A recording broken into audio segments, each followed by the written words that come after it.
الحمد لله رب العالمين والعاقبة للمتقين والصلاة والسلام على سيد المرسلين وعلى آله وصحبه أجمعين أما بعد.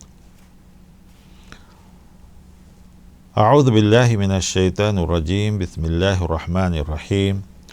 والذين يؤذون المؤمنين والمؤمنات بغير ما اكتسبوا فقد احتملوا بهتانا وإثما مبينا. خواتین و حضرات، ریاض الصالحین کی درس کا سلسلہ آپ کے سامنے ہے۔ آج جو باب ہے، کیا ہم مسلمان پر ناحق گالی گلوچ کر سکتے ہیں؟ نہیں، یہ بھی حرام ہے۔ ناحق گالی گلوچ یہ چیز اسلام میں حرام ہے۔ عام انسانوں کو بھی، خاص کر ایمان والوں کے ساتھ اور بھی منع کیا گیا ہے، یہ بھی حرام میں آتا ہے۔ امام نووی رحمۃ اللہ علیہ جو آیت لائے ہیں اس میں یہ ہے کہ جو لوگ مومنوں کو تکلیف دیتے ہیں، یعنی مسلمان مرد اور مسلمان عورتوں کو تکلیف دیتے ہیں بغیر قصور کے، بغیر ان کی غلطی کے، تو گویا انہوں نے ان کے اوپر بہتان لگایا اور انہوں نے کھلم کھلا گناہ کا بوجھ اٹھایا۔ بہتان یعنی الزام، کسی پر بہتان لگانا بھی کبیرہ گناہ ہے۔ تو آیت کریمہ سے معلوم ہوا کہ کسی بھی مسلمان مرد عورت پر، عام انسانوں پر تو ہے ہی ہے، خاص کر مسلمانوں پر الزام لگانا، بہتان لگانا، یا ان کو کسی برے الفاظ سے یاد کرنا، گالی گلوچ دینا، لعن طعن کرنے کا ذکر اس سے پہلے کے درس میں آپ سنے ہیں۔ یہاں پہ گالی دینا، برا بھلا کہنا بھی کفر کے کاموں میں سے ہے۔ سب سے پہلی حدیث جو امام نووی رحمۃ اللہ علیہ لے کر آئے اس باب میں، وہ ہے جس کے راوی ہیں عبداللہ ابن مسعود رضی اللہ تعالیٰ عنہ۔ وہ کہتے ہیں کہ قال رسول اللہ صلی اللہ علیہ وسلم سباب المسلم فسوق وقتالہ کفر۔ مسلمانوں کو گالی دینا فسق، فسق یعنی کفر کے بعد سب سے بڑا گناہ، اللہ کے حکم کی نافرمانی کو فسق کہا جاتا ہے۔ وقتالہ کفر، اور اس سے لڑائی جھگڑا کرنا، قتل کرنا کفر کے برابر ہے۔ تو گالی گلوچ فسق، جو کفر کے بعد سب سے بڑا گناہ ہے۔ دوسری حدیث جس کے راوی حضرت ابو ذر رضی اللہ تعالیٰ عنہ، وہ کہتے ہیں کہ رسول اللہ صلی اللہ علیہ وسلم کو فرماتے ہوئے سنا، لا یرمی رجل رجلا بالفسق او الکفر۔ کوئی آدمی، کوئی شخص کسی دوسرے شخص پر فسق یا کفر کی تہمت نہ لگائے، کیونکہ اگر وہ ایسا نہ ہو تو یہ تہمت اسی کی طرف لوٹ آتی ہے۔ ہم نے کسی کو فسق فجور کہا، تہمت لگایا، الزام لگایا، اور اگر وہ ویسا نہیں ہے تو کہنے والے پر یہ چیز واپس آ جاتی ہے، تو گویا اس کا وبال، اس کی مصیبت اسی کو مل جائے گی۔ لہذا ان چیزوں سے بچنے کے لیے کہا گیا ہے، اور کہا گیا کہ انسان کو ان چیزوں میں ملوث کرنے کے بجائے، بدلہ لینے کے بجائے، الزام لگانے کے بجائے معاف کر دینا یا صبر کر لینا، یہ بہتر کہا گیا ہے۔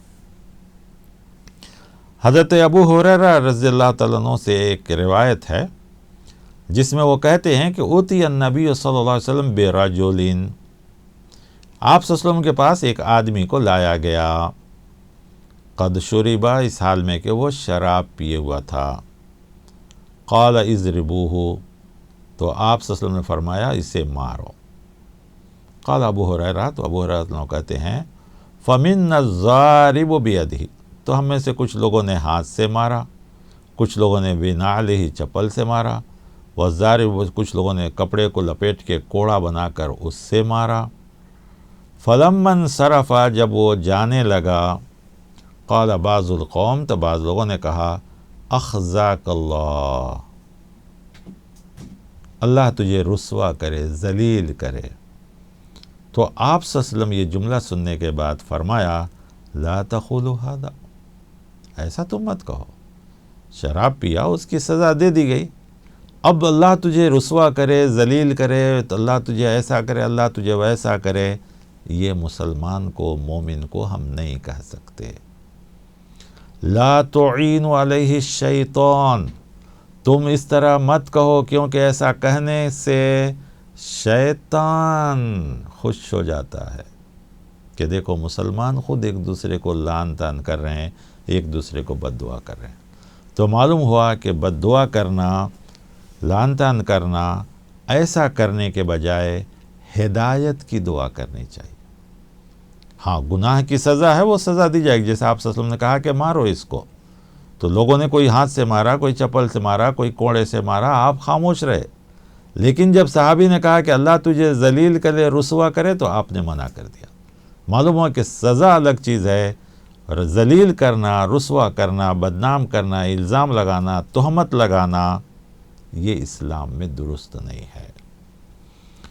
ایک اور حدیث اسی صحابی سے ہے، یعنی حضرت ابو ہریرہ رضی اللہ عنہ سے ہے. وہ کہتے ہیں کہ سمعت رسول اللہ صلی اللہ علیہ وسلم یقول، میں نے آپ صلی اللہ علیہ وسلم کو فرماتے ہوئے سنا، من قذف مملوکہ بالزنا، جو مالک اپنے غلام کے اوپر زنا کا الزام لگائے گا، اور اگر وہ غلام زنا نہیں کیا ہوگا تو قیامت کے دن اس الزام کی سزا اس مالک کو دی جائے گی، اور اگر اس نے زنا کیا ہوگا تو اس کے اوپر حد قائم کی جائے گی. تو معلوم یہ ہوا کہ جو مالک طاقت، غرور، عہدہ، دولت، منصب کے پیچھے کھڑ کر اپنے آپ کو غلاموں پر کمزور سمجھ کر، سوسائٹی کا سب سے نچلا حصہ سمجھ کر اگر ایسا ظلم کرتے ہیں، تو ان کو سوچ لینا چاہیے کہ اللہ قیامت کے دن ان کے ساتھ انصاف کرے گا. اسی طریقے سے جو لوگ دنیا سے چلے گئے ہیں، تو کیا ہم ان کو برا بھلا کہہ سکتے ہیں؟ نہیں، یہ بھی منع ہے. جو لوگ دنیا سے چلے گئے تو ان کو بھی برا بھلا کہنا اسلام میں حرام ہے. کیوں؟ اس لیے کہ اب وہ اللہ کے حوالے ہے، اور اللہ ان کے ساتھ جو معاملہ کرے، یا ہو سکتا ہے کہ اللہ تعالیٰ اسے موت سے پہلے اس کو توبہ کی توفیق دے دیے ہوں، یا وہ آدمی موت سے پہلے خود توبہ کر لیا ہو. تو لہذا اب ہمیں ان کے بارے میں، اگرچہ کہ وہ برا رہا ہو، بدعتی رہا ہو، فاسق رہا ہو، فاجر رہا ہو، کچھ بھی رہا ہو، موت کے بعد ہم ان کو برا بھلا نہیں کہہ سکتے، اور ان کو برے بھلے نام سے یاد نہیں کر سکتے. حضرت عائشہ رضی اللہ تعالیٰ عنہ جو ام المومنین ہیں، وہ کہتی ہیں، قال رسول اللہ صلی اللہ علیہ وسلم لا تسبوا الاموات، جو لوگ دنیا سے چلے گئے ان کو برا بھلا مت کہو. فإنهم قد افضوا الى ما قدموا، کیونکہ وہ اب اچھے یا برے جو بھی عمل آگے بھیجے ہیں وہ ان کو پہنچ گیا، وہ خود وہاں پہنچ گئے. اللہ ان کو سزا چاہے تو سزا دے، معاف کرنا چاہے تو معاف کرے، جو کرنا چاہے وہ کر سکتا ہے، وہ اللہ کے حوالے ہے. اسی لیے ہمیں کہا گیا ہے کہ جو دنیا سے چلے گئے ہیں ان کے بارے میں اچھی باتیں کہو، اس لیے کہ وہ اللہ کے حوالے ہے. اللہ اس کے ساتھ جو معاملہ کرے، یا ہو سکتا ہے موت سے پہلے وہ توبہ کر لیا ہو، اور توبہ کرنے والے کو اللہ معاف کر دیتا ہے. تو ہم اس کے بارے میں غلط خیال رکھ کر خواہ مخواہ ہم نے گناہ کما لیا اور وہ آدمی بچ گیا. تو معلوم ہوا کہ لعن طعن کرنا بھی گناہ، برا بھلا کہنا بھی گناہ ہے. ایک اور چیز ہے، کیا ہم ایمان والوں کو تکلیف پہنچا سکتے ہیں؟ نہیں، یہ بھی اسلام میں منع ہے. جیسے کہ آپ نے پہلے آیت میں سنا کہ جو لوگ مومن مرد اور عورت کو ناحق تکلیف دیتے ہیں تو گویا ان کے اوپر بہتان اور الزام لگاتے ہیں. جبکہ حدیث جو لائے ہیں امام نووی رحمۃ اللہ علیہ، اس کے راوی عبداللہ ابن عمر بن عاص رضی اللہ تعالیٰ عنہ قال، کہتے ہیں، قال رسول اللہ صلی اللہ علیہ وسلم المسلم من سلم المسلمون من لسانی ویدی والمحاجر من حجر ما نہى اللہ عنہ. مسلمان وہ ہے جو دوسرے مسلمان کو اپنی زبان اور اپنی ہاتھ سے محفوظ رکھے، زبان سے برا بھلا نہ کہے، گالی گلوچ نہ دے، لعن طعن نہ کرے، جھوٹ نہ کہے، الزام نہ لگائے، چغلی نہ کھائے، غیبت نہ کرے، الزام تراشی نہ کرے، اس کے بارے میں تکلیف بھی نہ پہنچائے، اور اسی طرح ہاتھ سے ظلم نہ کرے، اس کا حق نہ مارے، اس کے اوپر ناحق جو ہے تکلیف نہ دے اس کو۔ تو ان سب چیزوں سے حفاظت کرنا ہی ایک مسلمان دوسرے مسلمان کے لیے ہے۔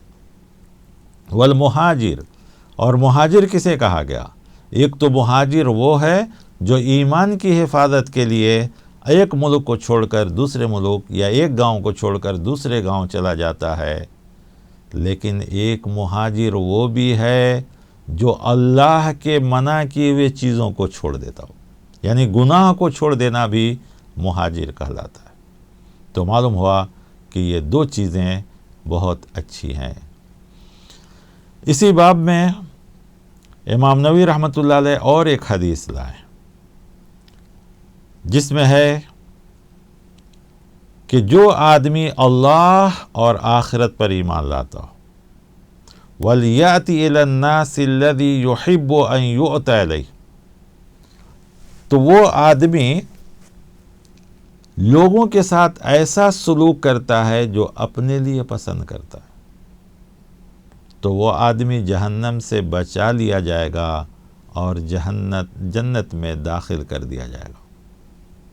تو پوری روایت میں یہ کہی گئی کہ جو شخص بھی یہ پسند کرتا ہے کہ وہ جہنم سے دور ہو اور جنت میں داخل کر دیا جائے، تو اسے چاہیے کہ لوگوں کے ساتھ ایسا سلوک کرے جیسا وہ اپنے لیے پسند کرتا ہے۔ تو ہم کبھی نہیں چاہتے ہیں کہ لوگ ہماری برائی کریں، لوگ ہمیں برا بھلا کہیں، لوگ ہمارے کے اوپر الزام لگائیں، لوگ ہمارے بارے میں جھوٹ کہیں، ہماری غیبت کریں، ہمارے پر چغلی کریں، ہم کبھی نہیں پسند کرتے، یا لوگ ہمیں گالی گلوچ کریں، لعن طعن کریں۔ تو ہم کو بھی چاہیے کہ لوگوں کے ساتھ ایسا ہی کریں، تو ہم بھی جنت میں داخل ہوں گے اور جہنم سے خود بخود دور ہو جائیں گے۔ کیا ہم لوگوں سے دشمنی رکھ سکتے ہیں ناحق، یا بات چیت بند کر سکتے ہیں، سامنے آئے تو منہ گھما لے سکتے ہیں؟ کہا گیا ہے کہ نہیں، یہ بھی غلط ہے، ناحق نہیں ہونا چاہیے۔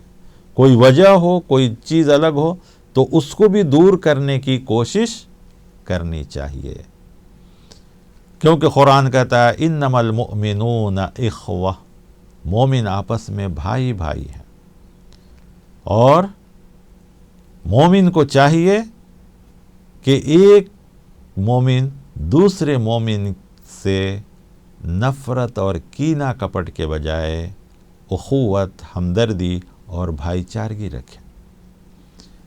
امام نووی رحمۃ اللہ علیہ جو حدیث لائے ہیں اس باب میں، اس کے راوی حضرت انس رضی اللہ تعالیٰ عنہ۔ یہ کون ہے حضرت انس؟ جو اللہ کے رسول صلی اللہ علیہ وسلم کی 10 سال خدمت کیے تھے۔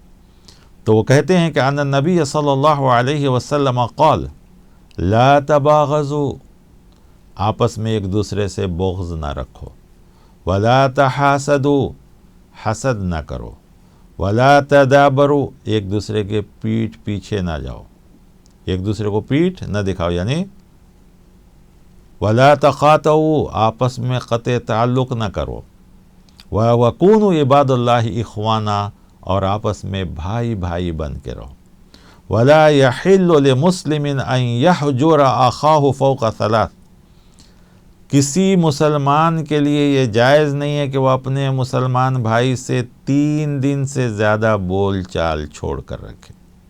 تو کدورت، غصہ، بغض، نفرت، کینہ، کپٹ، حسد، یہ سب چیزوں سے آدمی کو پاک ہونا چاہیے، ایک مسلمان اور دوسرے مسلمان کی وجہ سے۔ لیکن اگر کوئی آدمی کفر میں ہے، شرک میں ہے، بدعت میں ہے، تو آپ اس کے بدعت کی وجہ سے، شرک کی وجہ سے، کفر کی وجہ سے دوری اختیار کرتے ہیں، یہ الگ بات ہے۔ شاید اس میں اگر آپ نیت اخلاص میں خالی ہوں گے کہ محض وہی مقصد ہوگا تو اللہ تعالیٰ معاف کرے گا۔ ایک اور حدیث لائے ہیں جو حضرت ابو ہریرہ رضی اللہ عنہ اس کے راوی ہیں، کہتے ہیں کہ ان رسول اللہ صلی اللہ علیہ وسلم قال تفتح ابواب الجنت یوم الاثنین و یوم الخمیس، کہ جنت کے دروازے پیر اور جمعرات کو کھولے جاتے ہیں۔ فیغفر لکل عبد لا یشرک باللہ شیئا، سو ہر وہ شخص کو اللہ معاف کر دیتا ہے جو اللہ کے ساتھ شرک نہیں کرتا، کچھ بھی شرک نہیں کرتا، کسی کو شریک نہیں ٹھہراتا۔ الا رجلا، مگر ایک آدمی، کانت بینہ و بین اخیہ شحناء، جو بھائی بھائی کے درمیان دشمنی ہے وہ، فیقال انظروا ہذین حتی یصطلحا، تو اللہ تعالیٰ کہتے ہیں ان دونوں کو مہلت دی جائے یہاں تک کہ یہ صلح کر لیں۔ انظروا ہذین حتی یصطلحا، ان دونوں کو صلح کرنے کی مہلت دی جائے، تو معلوم یہ ہوا کہ ان کے اعمال روک دیے جاتے ہیں۔ ایک حدیث میں تو یہاں تو آیا کہ جنت کھولی جاتی ہے، دوسری ایک حدیث ہے جس میں ہے کہ اعمال پیش کیے جاتے ہیں۔ تعرض الاعمال فی کل یوم خمیس واثنین، کہ ہر پیر اور جمعرات کو اعمال پیش کیے جاتے ہیں، دونوں روایتیں آئی ہیں۔ تو معلوم یہ ہوا کہ یہ اعمال اس وقت قبول ہوتے ہیں جب ہمارے دل مسلمانوں کے تعلق سے، مسلمان بھائیوں کے تعلق سے، ایمان والوں کے تعلق سے پاک صاف ہو، تب ہمارے اعمال پیش کیے جاتے ہیں، قبول کیے جاتے ہیں، اور یہ وہ عمل ہیں جو انسانوں کو جہنم سے بچانے والی ہے، جنت میں لے جانے والی ہے۔ ورنہ یہ عمل اگر ہم کرتے رہیں گے، توبہ نہیں کریں گے، تو جہنم میں بھی لے جا سکتی ہے، اس لیے کہ یہ سارے عمل حرام ہیں، کبیرہ گناہ ہیں۔ کبیرہ گناہ کے لیے توبہ کرنا ضروری ہے، اور یہ گناہ بھی ایسے ہیں جو انسانوں کے ساتھ ہیں، اللہ کے حقوق نہیں ہیں۔ اللہ اپنا حق معاف کرنے کے لیے تیار ہوتا ہے اور معاف بھی کر دیتا ہے۔ انسانوں کے حق اس وقت معاف ہوں گے جب انسان معاف کرتا ہے، یا انسان سے معافی لی جاتی ہے، یا سچے دل سے توبہ کیا جاتا ہے، تو اللہ تعالیٰ اس کو معاف کرتے ہیں۔ اللہ تعالیٰ سے دعا ہے کہ اللہ تعالیٰ یہ سارے کام جس سے منع کیے گئے ہیں، امام نووی رحمۃ اللہ علیہ نے جو اس باب میں جمع کیے ہیں، ہمیں اور آپ کو اس سے عبرت حاصل کرنے، نصیحت حاصل کرنے، عمل کرنے کی توفیق عطا فرمائے۔ والسلام علیکم ورحمۃ اللہ وبرکاتہ۔